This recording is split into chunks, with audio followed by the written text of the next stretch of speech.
Ilara Thompson stepped away from the podium with a steady sense of accomplishment. Today's press conference had marked a pivotal moment in her career as a National Council member. She had unveiled a comprehensive set of judicial reform proposals designed to overhaul the justice system from within, targeting systemic discrimination and corruption in law enforcement. Her message was direct. The existing system needed to be accountable to all citizens, not just a privileged few. In the crowded room, her words had struck a chord. She'd noticed supportive nods from some journalists, but she'd also sensed skepticism and even open disdain from others. One council member had folded his arms, his jaw set in defiance, while a few officials in the back exchanged muttered comments. Ilara knew her agenda would face strong opposition from those deeply invested in preserving the status quo. But that opposition only strengthened her resolve. Change, she believed, was worth any fight. As she made her way to the exit, her assistant Carla hurried up beside her. "That was fantastic, Ms. Thompson. The way you presented the reforms, I think people are really starting to listen." Ilara offered a small smile. "Thank you, Carla. It's a start, but this is just the beginning. I'm under no illusion that this will be an easy road." Carla nodded, her smile fading slightly. "I just hope people understand how necessary this is." As she left the building and headed to her car, Ilara tried to shake off the tension of the day. Her mind buzzed with thoughts of the conference and her plans, but she couldn't ignore a faint prickling feeling of unease. She glanced over her shoulder before getting into her car, but the parking lot was empty. Once on the road, Ilara began the drive back to her neighborhood, hoping for a moment to unwind. Yet as she drove, a sense of apprehension grew. Checking her rearview mirror, she noticed a car trailing her at a steady distance. She dismissed it at first. Perhaps it was just another driver heading in the same direction. But as she continued, the car mirrored every turn, staying just close enough to keep her on edge. The feeling of being followed was hard to ignore. She took a couple of turns down side streets, hoping the car would pass, but it didn't. Instead, it followed her with unsettling persistence. Finally, as she neared her neighborhood, Ilara decided to test her suspicions by pulling into a small, dimly lit public parking lot. She parked and waited, expecting the car to continue on its way. But to her dismay, it followed her into the lot, parking a few spaces away. Her heart raced as two men emerged from the car, their police uniforms visible under the streetlights. She recognized neither of them. One of the officers approached her window, his face shadowed but his posture rigid, authoritative. Ilara rolled down her window a fraction, keeping her tone calm but cautious. "Good evening, officers. Is there a problem?" The officer looked at her with a hint of suspicion. "License and registration, please." Ilara's brow furrowed.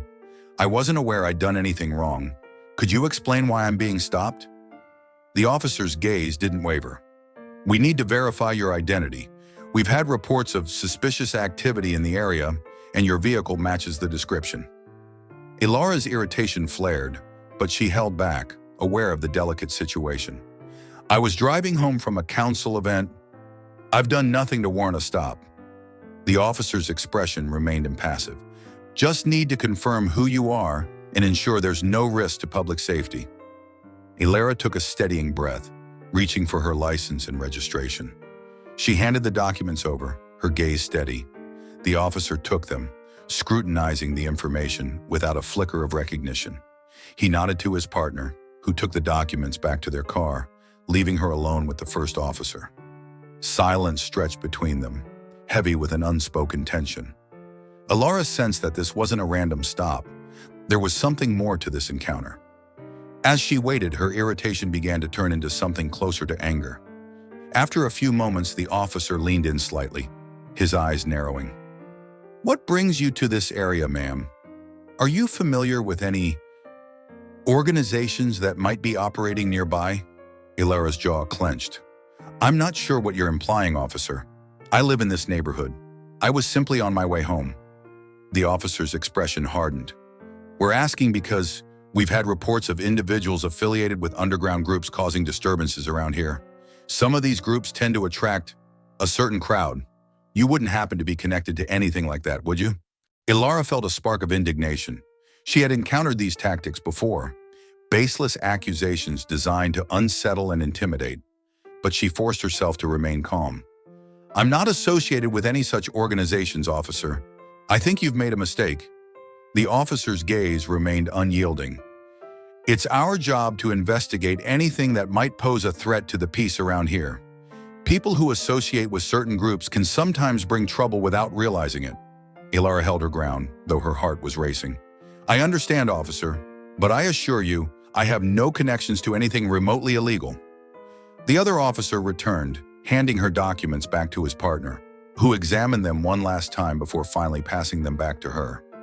Neither showed any sign of recognition, treating her as if she were just another anonymous citizen. It was clear that they had no idea who she was, nor the position she held. You're free to go, ma'am, the officer said finally, his tone curt. But as he stepped back, he added, just a piece of advice. Some people find themselves in over their heads by associating with the wrong folks. Best to be careful. Ilara accepted her documents with a measured nod, though her mind was brimming with questions. She started her engine and pulled out of the parking lot, her heart still pounding. As she drove the rest of the way home, the weight of the encounter pressed down on her. They had viewed her as a threat, someone potentially involved in underground networks, simply because of where she was and the assumptions they made. When she arrived home, she locked the door behind her and leaned against it, exhaling the tension that had been building throughout the night. She was shaken, but her resolve remained intact. Tonight's encounter had reminded her of the very issues she was fighting against: the misuse of authority, the way certain people were treated as suspects without cause. Ilara felt the familiar sting of frustration and indignation, but these emotions quickly gave way to determination. The path she had chosen was difficult, fraught with obstacles and opposition, but she had known that from the beginning. If anything, tonight had only strengthened her resolve.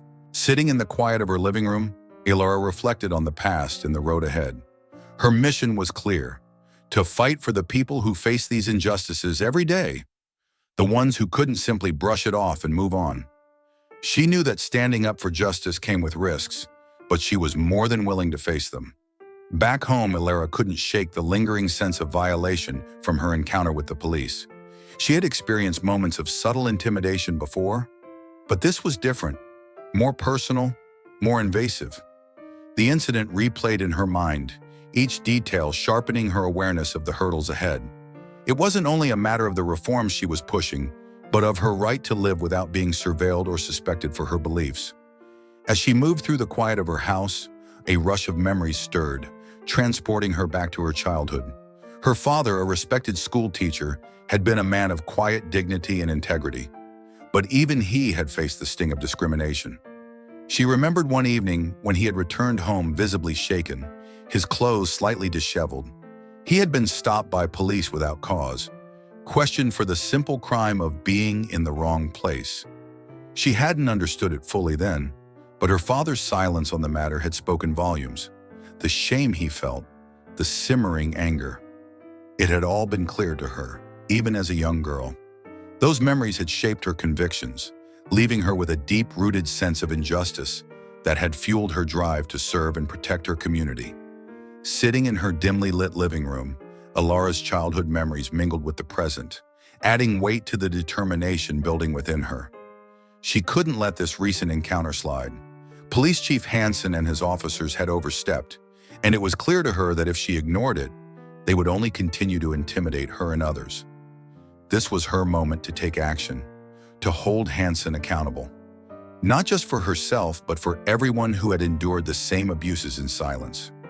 Realizing that she couldn't do it alone, Ilara reached for her phone and scrolled through her contacts. She needed someone with experience, someone who knew how to uncover hidden truths and could provide her with an objective view of Hansen's influence. That person was Angela Ramirez, a tenacious investigative journalist with a reputation for fearlessly exposing corruption. Angela had faced her own battles against discrimination and injustice and had built a career around challenging powerful figures who operated above the law. When Angela answered, her voice was warm and familiar. Ilara, to what do I owe the pleasure? Ilara didn't hesitate, diving straight into an account of her encounter with the police. She detailed the subtle threats, the baseless accusations, and the underlying warning in Hansen's tone. Angela listened in silence, her occasional murmurs of agreement the only indication that she was absorbing every word. When Alara finished, Angela's voice was calm but resolute. "They crossed a line, Alara. I've been investigating Hanson's department for years. There's always been something off. I'd be more than willing to help you dig deeper. This isn't just about you. It's about accountability, and it's about making sure people in power can't use their authority to silence others." Alara's heart lifted at her friend's unwavering support. "Thank you, Angela. I know this won't be easy, but with you on board, I feel like we stand a chance." "Always," Angela replied, her voice filled with resolve. "Now let's talk strategy." The two women spent the next hour devising a plan.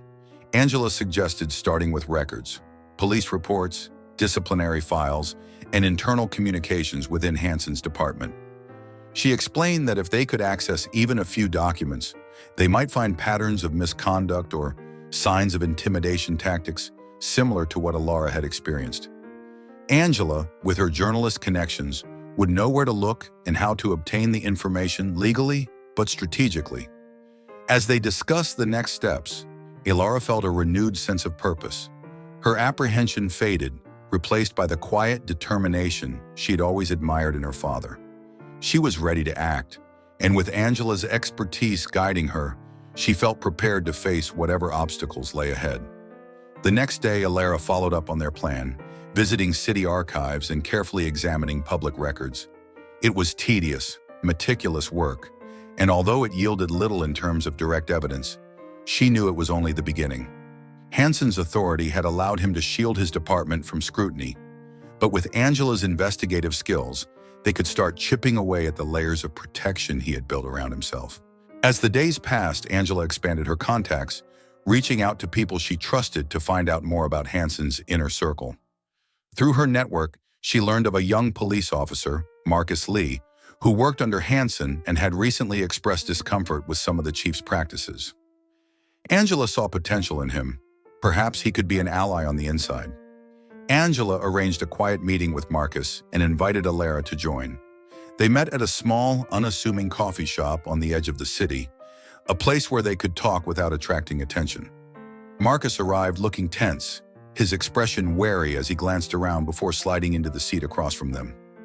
Angela introduced Alara, and Marcus nodded respectfully, though his initial discomfort was clear. He glanced between them, his brows furrowed. "I don't usually meet with people like this, but Angela mentioned you had questions about Hanson." Alara leaned forward, her tone gentle but firm. "Marcus, thank you for meeting with us. I understand your position, and I don't want to put you in a difficult spot, but I believe you know something isn't right in Hanson's department. We need someone on the inside who can help us understand what's really going on." Marcus shifted in his seat, his hands fidgeting on the table. "Look, I don't agree with everything Hanson does. He has a way of making people fall in line, of convincing everyone that the way things are is the only way they can be. But I don't know if I can help you. It's risky." Alara's voice softened. "I understand your fear, but if we don't act, Hanson's influence will only grow. People in this community deserve to know they're safe, that the people sworn to protect them aren't using their power to intimidate. I'm not asking you to risk everything. Just help us where you can. Any information you can provide could make a difference." Marcus hesitated, glancing at Angela for reassurance. Angela gave him a nod, her expression one of understanding and quiet encouragement. After a long pause, he finally spoke. "I've seen things," he admitted, his voice barely above a whisper.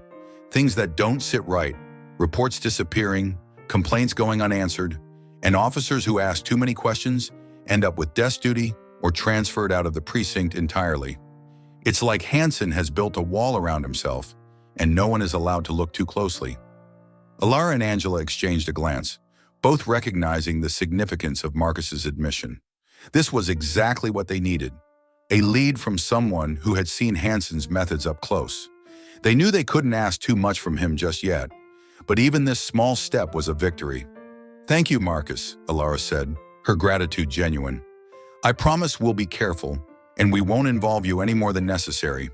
But if you notice anything at all that could help us, please reach out." Marcus nodded, his tension easing slightly. "I will. And thank you for doing this. Most people wouldn't even try. As they parted ways, Alara felt a surge of hope. With Marcus as a potential ally and Angela's investigative skills, they had a real chance to expose the truth behind Hansen's actions. The journey ahead would be challenging, but for the first time since her encounter with Hansen, she felt a spark of optimism. Returning home, Alara reflected on the importance of their mission. This wasn't just about a single corrupt officer or even a department. It was about protecting the rights and dignity of everyone who had been silenced, overlooked, or mistreated.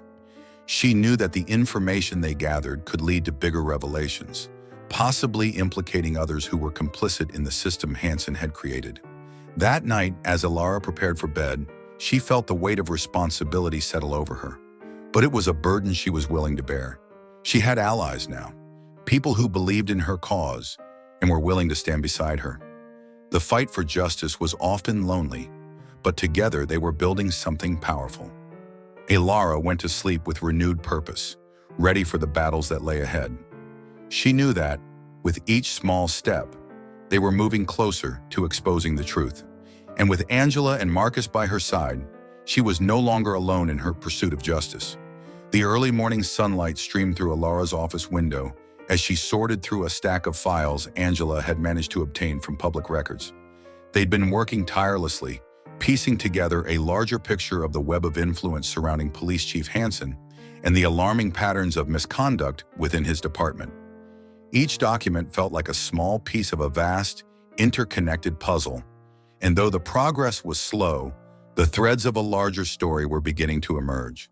Angela, seated across from Alara with a laptop open, scanned through records as she highlighted crucial details. She was no stranger to corruption, having investigated numerous powerful figures over the years. But the scale of Hansen's reach was troubling. What they found painted a grim picture. Numerous complaints of harassment against residents, particularly in predominantly minority neighborhoods, with no follow-up or disciplinary action taken. Many reports had simply vanished, buried deep in administrative paperwork or marked resolved without any evidence of investigation. "Look at this," Angela muttered, pointing to a file on her screen. Over 24 complaints filed against Hansen's department in the past 3 years alone. Most of them involve unwarranted stops, harassment, and even excessive force, and each case was closed with insufficient evidence or no further action required. Alara leaned over to read the report, her stomach turning as she scanned the details. Each case represented a person, someone whose voice had been dismissed, whose rights had been ignored. She felt a surge of determination. This wasn't just about policy anymore. It was about justice for real people who had suffered in silence. "What's worse," Angela continued, "is that these reports are heavily redacted. Even the ones we can access don't show the full story. It's clear someone in the department is hiding the details." Alara nodded, absorbing the implications. "This is exactly the kind of abuse we're trying to address with the reforms. Hansen's department is shutting down anyone who questions their authority. And these aren't isolated incidents, they're part of a pattern." The two continued working in silence for several hours, with Angela making calls to contacts she trusted and Alara combing through old news archives. Gradually, they began to see signs of something even more insidious, a connection between Hansen's department and several influential business figures in the city. Records showed suspiciously close ties between Hansen and certain wealthy developers, some of whom had faced public backlash for their aggressive property acquisitions in minority neighborhoods. Angela, scrolling through yet another set of records, leaned back with a sigh. These business people, some of them seemed to have been donating to police-sponsored community events in exchange for security measures around their properties. But these security measures often look more like harassment and intimidation aimed at residents who won't sell their homes. Alara felt a chill at the implications. So Hansen's been weaponizing his officers to pressure people out of their own neighborhoods? He's not just protecting these developers. He's actively helping them push people out. Angela's face hardened. "We're talking about organized, systemic abuse here. This isn't just a rogue officer or two. It's a coordinated effort." Realizing that their investigation required more than just documents, Angela suggested they start speaking with people in the community, those who had directly experienced police harassment or intimidation. She hoped these personal stories would bring context and humanity to their findings, transforming abstract data into voices that demanded to be heard. Their first meeting was with Mary Evans, an elderly woman from Ilara's own neighborhood. Angela had managed to arrange the meeting after hearing that Mary had been outspoken at several local events, though her voice often went unheard. Ilara hadn't known Mary well, only recognizing her as a familiar face from the area. But as they sat in Mary's modest living room, Ilara quickly realized how much Mary had endured. Mary's hands trembled slightly as she held a cup of tea, her voice filled with a quiet resolve. "I remember the day Hansen came to my door," she began, her gaze distant. "It was right after I'd attended a peaceful protest. We were calling for police accountability, nothing violent, just exercising our rights. But that didn't seem to matter." Ilara and Angela exchanged a glance as Mary continued, her voice gaining strength. "Hansen didn't say much, just stood there with two of his officers and told me that people like me should be careful. He said if I wanted to stay safe, I should think twice about getting involved with disruptive groups." Angela's face darkened. "And he left it at that? No actual charge or reason for his visit?" Mary nodded, her expression pained. "No charges, just a warning. But I knew what he meant. Ever since then, I've seen his officers hanging around the neighborhood. Some nights they park outside my house, just sitting there. They want me to know they're watching." Ilara reached out, placing a comforting hand on Mary's. "Thank you for sharing this with us, Mary. I'm so sorry you've had to go through this. But I promise you, we're working to make sure no one has to face this kind of intimidation again." Mary gave her a grateful nod. "I believe in what you're doing, Ilara. I know it won't be easy, but someone has to stand up to him." Over the next few days, Ilara and Angela continued meeting with community members who had similar stories. Each person shared accounts of harassment, intimidation, and fear. One young man, Daniel, recounted being stopped multiple times for looking suspicious in his own neighborhood. Another woman, Clara, described how she'd been pulled over on her way to work 3 times in the past month, with officers hinting that people like her didn't belong in certain parts of town. Every story they heard added weight to their investigation. The accounts were heartbreaking and infuriating, each one revealing how deeply Hansen's tactics had penetrated the lives of ordinary people. By the end of each day, Ilara's resolve grew stronger. The fight for justice was no longer theoretical, it was personal. Meanwhile, Marcus, the young officer they'd met with, had grown increasingly uneasy about his role within Hansen's department. Seeing the impact of the stories Ilara and Angela were gathering, Marcus realized the fight wasn't just about calling out individual wrongs. It was about dismantling a corrupt system. Feeling the weight of his conscience, he reached out to Ilara with information that he felt could be crucial to their case. They met discreetly in a park outside of town, away from prying eyes. Marcus seemed tense but resolute as he handed over a USB drive. "What's on here?" Ilara asked, glancing at the small device. "Internal reports, communications," Marcus explained, his voice low. "I've been careful, but I couldn't get everything. These are just a few examples. Doctored reports, erased complaints, everything I could find without drawing attention. Hansen has people monitoring most of the digital records, so I couldn't access a lot, but it's a start." Angela took the drive, giving Marcus a reassuring nod. "This is more than we could have hoped for, Marcus. Thank you. You're taking a huge risk." Marcus shrugged, his expression conflicted. "It's the right thing to do. I can't keep pretending that everything's okay. People are getting hurt, and those of us who care about protecting this community, well, we're being silenced too." Ilara placed a hand on Marcus's shoulder. "You're making a difference, Marcus. Just stay careful. We'll be careful with the information you've given us, and we won't involve you any more than necessary." With that, Marcus left, glancing around to make sure he wasn't followed. Ilara and Angela exchanged a hopeful look as they reviewed the files he'd provided. They knew that the drive's contents could be pivotal. From the few documents they had managed to open, it was clear that Hansen's reach extended into every corner of the department. Complaints against officers were often erased or reworded, while emails showed a casual disregard for people's rights and a concerted effort to control the narrative whenever accusations were made.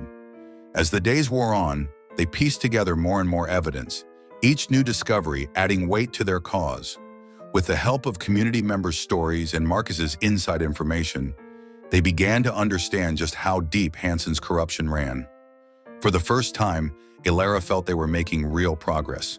Hansen had built a fortress around himself, but with Angela's investigative expertise, Marcus's willingness to take risks, and the courage of the community members who shared their stories, she felt they were finally breaking through.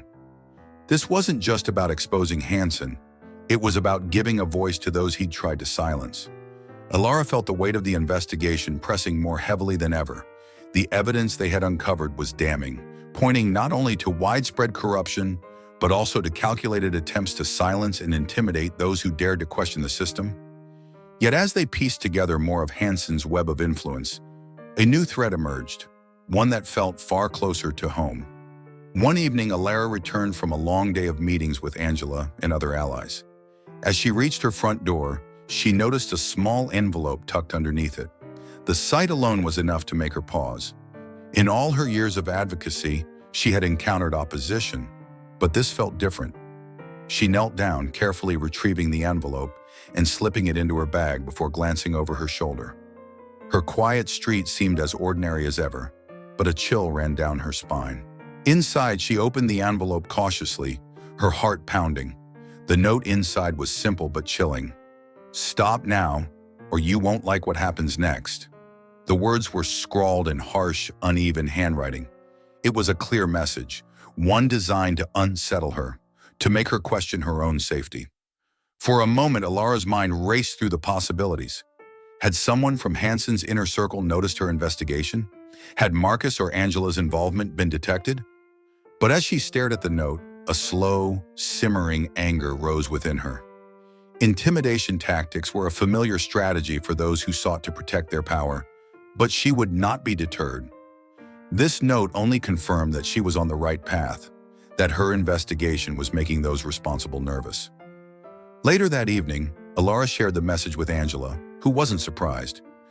"We knew this might happen," Angela said, her tone steady. "If they're threatening you, it means they're feeling the pressure. But we have to be careful. This proves we're hitting too close to home for Hansen and his allies." Ilara nodded, feeling a renewed sense of purpose. "We can't back down now, not when we're this close. But we also have to make sure we're prepared for whatever they throw at us." The next few days were filled with tension. Angela continued gathering evidence, working through her contacts to uncover more about Hansen's criminal dealings, while Ilara stepped up security around her home. She knew she couldn't afford to take risks, especially now that they were so close to exposing the full extent of the corruption within Hansen's department. Meanwhile, Marcus was grappling with his own fears. The information he'd provided had been invaluable to Ilara and Angela's investigation, yet the risk he was taking grew clearer with each passing day. Marcus was a young father with a family to protect. The deeper he became involved, the more the implications weighed on him, and he began to wonder if he'd made a terrible mistake by getting involved. One evening, after a long day at the precinct, Marcus met with Ilara at a small, secluded park. He chose the spot carefully, not wanting to draw any attention. He arrived early, nervously scanning the area before taking a seat on a bench near the back of the park, away from the streetlights. When Ilara arrived, she saw the worry etched across his face immediately. "Thank you for meeting me," he said, his voice low as she sat beside him. Ilara offered a reassuring smile. "Of course, Marcus. What's on your mind?" He hesitated, glancing around before speaking. "Ilara, I don't know if I can keep doing this. I believe in what you're fighting for. I really do.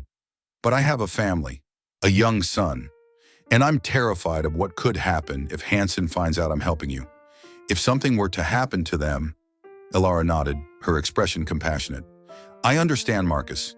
This isn't a small thing to ask of anyone, and I would never judge you if you decided to step back. The risks you're taking, they're real, and I don't want to put you or your family in danger." Marcus exhaled as if a weight had been lifted by her understanding, but there was still a conflict in his eyes. "The thing is, I can't ignore what I know. I joined the police to help people, to make a difference, and, well, I don't see how I can turn my back on what's happening. Every day I see things in that precinct that make my stomach turn. It's like Like the good we're supposed to do is just a front for something darker. Alara placed a hand on his shoulder, her gaze steady. Marcus, you're in a difficult position, and I won't pretend that I fully understand the risk you're taking. But I can tell you this. By helping us, you're giving a voice to people who don't have one. You're standing up for the principles that made you want to serve and protect. And if you decide to continue, you're not alone.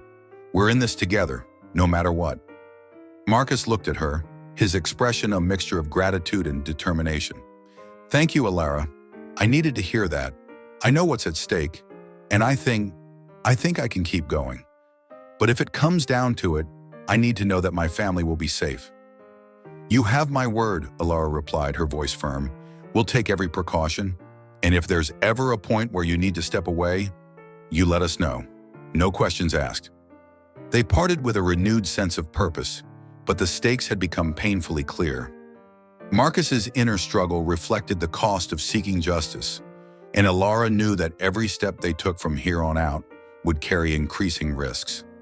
That night, Marcus returned home to his family, holding his son a little closer, and Alara prepared for the next phase of their investigation, more determined than ever. The threats, the intimidation, they only confirmed that Hansen and his network were beginning to feel the pressure. Angela continued working behind the scenes, coordinating with her sources to secure more damning evidence. With Marcus's help, they began to uncover records that suggested not just routine harassment, but an organized criminal network operating under the guise of law enforcement. Hansen's department had been involved in everything from protection rackets for businesses to covering up violent crimes committed by associates of his high-profile contacts. The extent of his operation was far more extensive than they had initially suspected. Then one evening, as Alara was going through more files with Angela, her phone buzzed with a text message from an unknown number. The message read, "Last warning, Thompson. Stop or you'll regret it." Alara showed Angela the message, her face set with determination. This is exactly what they want. They want me to be afraid, to back down. But they don't know who they're dealing with. Angela's eyes narrowed as she looked at the screen. We have to assume they're watching us now. This isn't just about anonymous threats. They could be tracking our movements, our conversations. We need to be prepared. Alara nodded. I agree. We'll take every precaution, but we won't let this scare us into silence. The following day, Angela shared some of their findings with a trusted contact at an independent media outlet. They knew that a public confrontation was inevitable, and they wanted to ensure they had a platform ready when the time came. Slowly, the pieces were falling into place, and Alara felt both the burden and the urgency of their mission. Meanwhile, Marcus continued feeding them information as carefully as he could, slipping out of the precinct when he could to deliver files and reports. Each piece of evidence strengthened their case, exposing the dark underbelly of Hansen's department.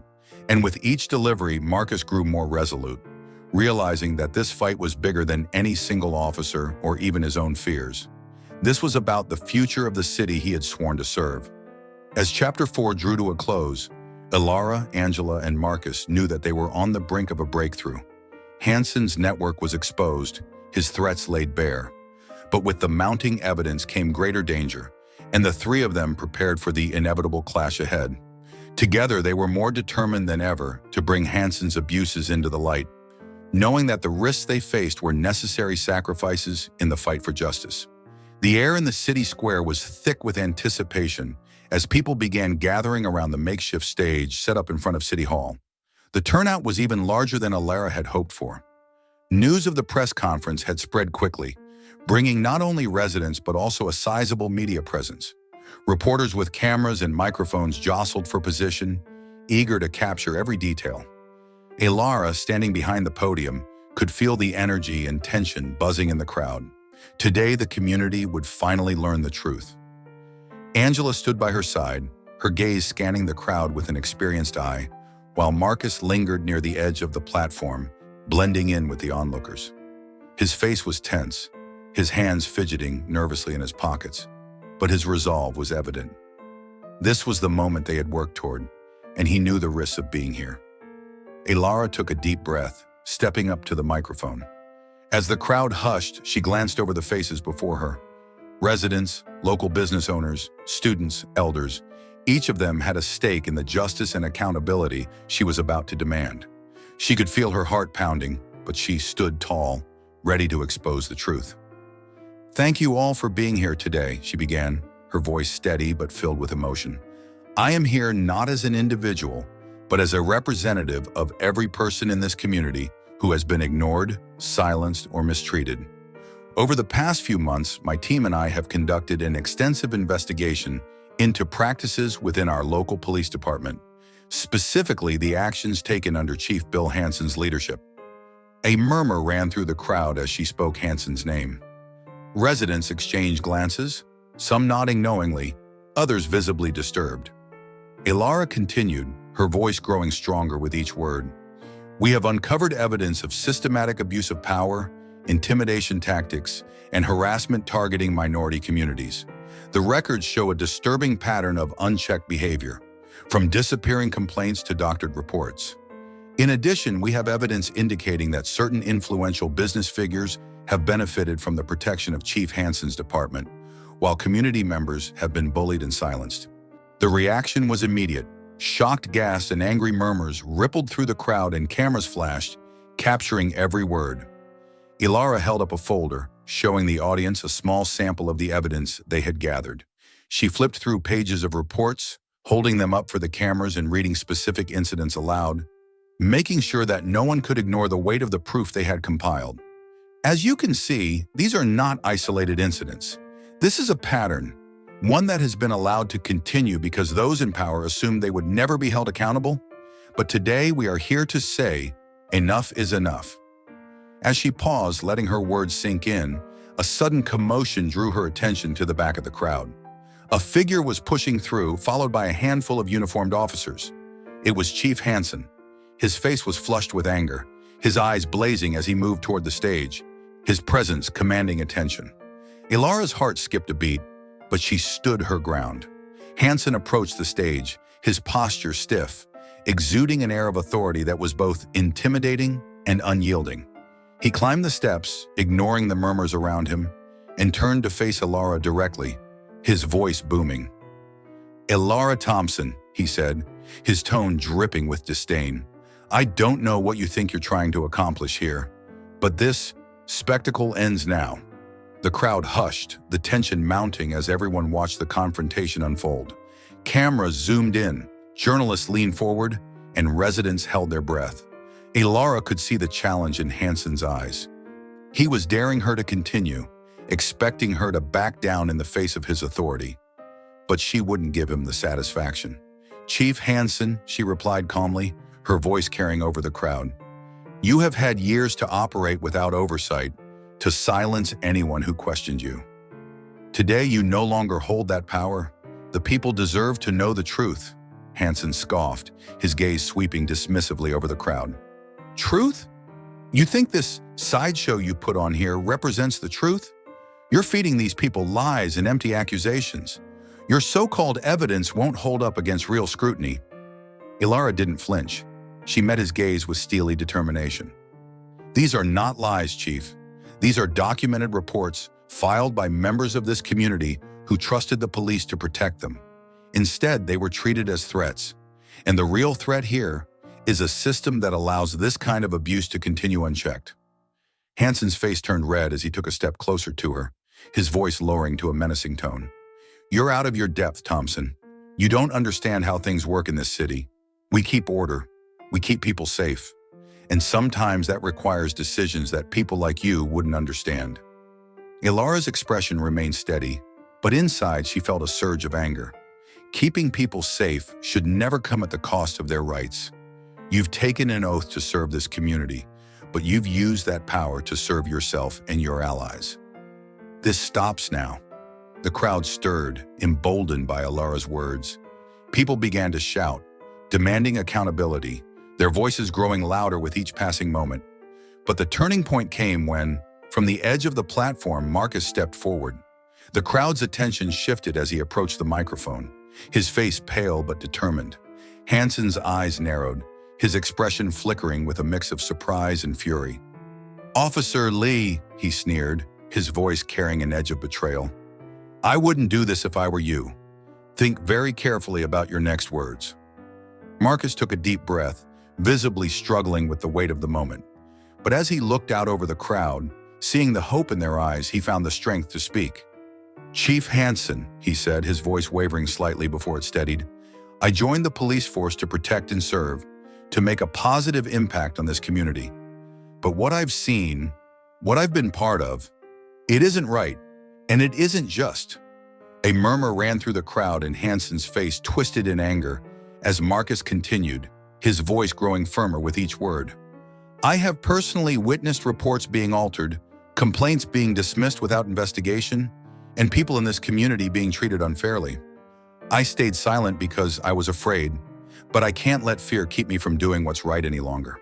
The crowd erupted in applause and shouts of support as Marcus stepped back, his face flushed with both relief and the intensity of the moment.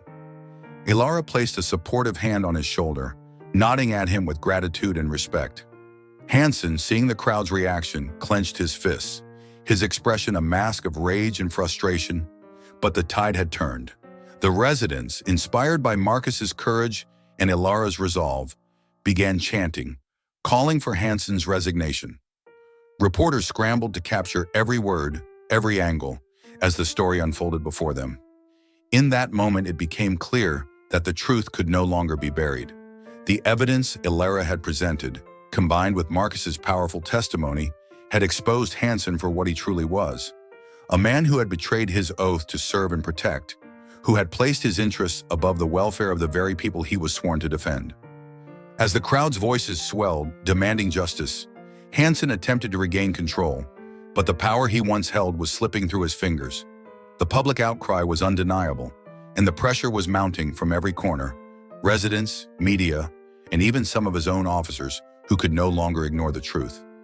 Ilara looked out over the crowd, feeling a mixture of relief and pride. Today they had taken a stand, not only for themselves, but for the future of the community. The press conference had transformed into a rallying cry for change, a demand for accountability that could not be ignored. As the police escorted Hansen off the platform, the crowd erupted in cheers. Ilara and Marcus stood side by side, the weight of their actions settling over them. They had won a significant battle, but they knew the fight was far from over. There would be inquiries, investigations, and attempts to discredit their work. Yet for the first time, they felt the strength of the community behind them, a force that would push forward, demanding justice. As the chapter closed, Ilara turned to Marcus, offering him a quiet smile. "This is just the beginning, Marcus. We've taken a step, but the road ahead will be long." He nodded, a glimmer of hope in his eyes. "I know, but I think for the first time, I'm ready for it." Together, they looked out over the crowd, united in their resolve, knowing that no matter the challenges they faced, the truth would remain their guiding light. The city buzzed with the aftermath of the press conference. Hansen's suspension had sent ripples throughout the department and the broader community. News outlets were relentless, reporting on every development as the internal investigation into Hansen's actions gained momentum.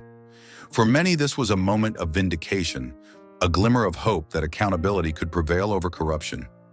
Yet for Ilara, the reality of their work was just beginning to sink in. Early the next morning, Ilara stood alone outside City Hall, her gaze fixed on the weathered statue of Lady Justice that stood as a silent witness to years of promises and failures. The figure's blindfold, worn and cracked, seemed to look out over the city with an air of tired vigilance, embodying the long history of overlooked injustices and deferred dreams of reform. The events of the past months played in her mind, her encounter with Hansen, the threats, Marcus's courageous testimony, and the reaction of the crowd as they realized the extent of the corruption that had plagued their community. It had been a triumph, but standing here in the early dawn light, Ilara felt the weight of the work that lay ahead. Angela approached quietly, joining Ilara by the statue. Her presence was grounding, a reminder of the partnership and trust that had helped them uncover the truth. They stood together in silence, the morning air heavy with unspoken thoughts. After a while, Angela broke the silence. "You did it, Ilara. Hansen's under investigation, and the community is waking up. That's no small feat." Ilara nodded slowly, her gaze unwavering.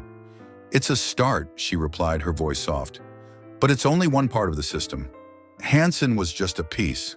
There are others who've been quietly supporting his actions, people who still believe they can operate in the shadows. Angela nodded, understanding the depth of Ilara's concern. Change doesn't happen overnight, but it's people like you who plant the seeds. You've shown this community that it's possible to stand up, to hold those in power accountable. That's how real change begins. Ilara's thoughts drifted to Marcus, who had risked everything to stand with them. His decision to testify had been a turning point, and she knew that his courage had come at a great personal cost. Marcus was back with his family now, trying to regain some sense of normalcy, though he knew his role in the investigation would likely define his career and perhaps his life for years to come. The two women watched as people began to arrive at City Hall, some heading to work, others stopping briefly to glance at the statue before moving on. The press conference had stirred something in the city's residents, and Ilara could feel it in the quiet determination in their expressions, the nods of solidarity from passing strangers. The battle against corruption had been a collective victory, and for the first time, Ilara felt truly connected to the people she served. Later that day, Ilara met with several community leaders and activists who had been galvanized by her press conference. They gathered in a small, crowded room, each person filled with hope and an eagerness to discuss the next steps. Mary Evans, the elderly woman who had shared her story of harassment, sat in the front row, her eyes bright with a resolve Ilara hadn't seen before. Mary stood up, addressing Ilara with a voice full of strength. "You reminded us that we have a voice, Ilara. We want to help you keep fighting, to make sure this doesn't happen to anyone else. What do you need from us?" Ilara felt a swell of gratitude. "Your stories, Mary, all of your stories. We need to keep bringing them forward, to show the world that these issues are real and that they impact lives. It's not just about removing one person from power, it's about changing the system that allowed them to get there in the first place." The group murmured in agreement, and as they began discussing ways to organize, Ilara felt the support and energy of a movement in its infancy. They spoke of community meetings, outreach programs, and educational workshops to teach residents about their rights and how to protect themselves. This wasn't just about one investigation. It was about creating a culture of awareness and resilience, a foundation for lasting change. After the meeting, Ilara took a walk through the neighborhood. The people she passed gave her nods of encouragement, some even offering quiet words of thanks.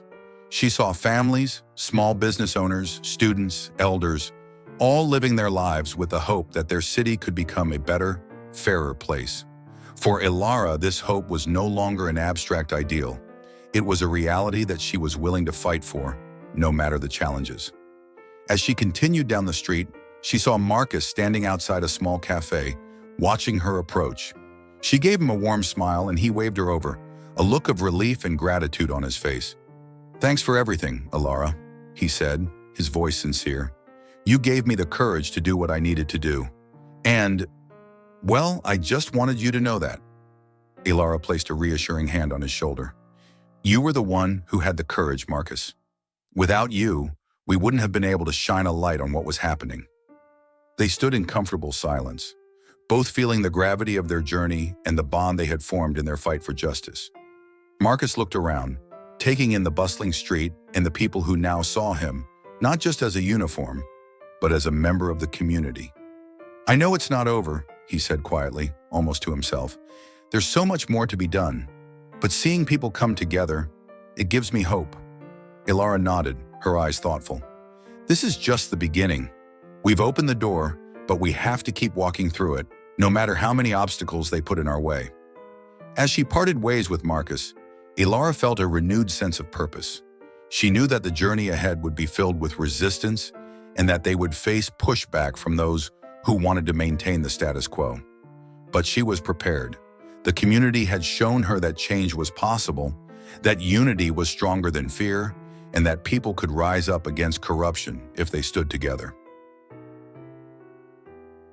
That evening, Ilara returned to City Hall, pausing once more in front of the statue of Lady Justice. The weathered figure seemed to hold new meaning now, a symbol not only of the flaws in the system, but of the resilience of those who sought to repair it. She reached out, touching the cold metal, feeling a quiet sense of reverence. Her mission was clear: to continue her work for the people of her city, to protect those who couldn't protect themselves, and to challenge the forces that thrived on silence and complicity. This journey would be long, but Ilara was no longer alone. She had a community behind her, and together they would forge a path toward a more just and equitable future. As she turned to leave, she looked back at the statue one last time, feeling a connection to the countless others who had fought similar battles before her. Their legacy would guide her, and their resilience would fuel her determination. With renewed resolve, Ilara walked into the night, her steps steady and sure. The road ahead was uncertain, but she knew that justice, though often slow and challenging, was a goal worth pursuing.